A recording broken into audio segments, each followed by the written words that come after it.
سیدنا عبداللہ ابن عمر رضی اللہ عنہما سے مروی ہے کہ ایک بدو نبی کریم صلی اللہ علیہ وسلم کے پاس آیا۔ اس نے سبز شال کا جبہ پہنا ہوا تھا،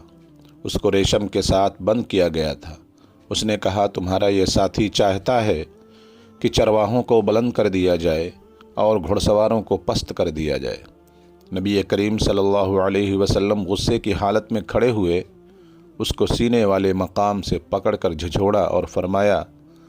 میں تجھ پر بے وقوفوں کا لباس نہ دیکھنے پاؤں۔ پھر آپ صلی اللہ علیہ وسلم واپس آ کر بیٹھ گئے اور فرمایا، بے شک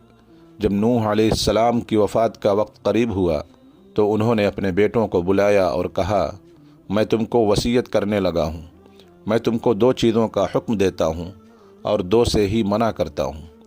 میں تم کو شرک اور تکبر سے منع کرتا ہوں اور لا الہ الا اللہ کا حکم دیتا ہوں۔ اگر آسمانوں، زمینوں اور ان کے درمیان والی چیزوں کو نیکیوں والے پلڑے میں رکھ دیا جائے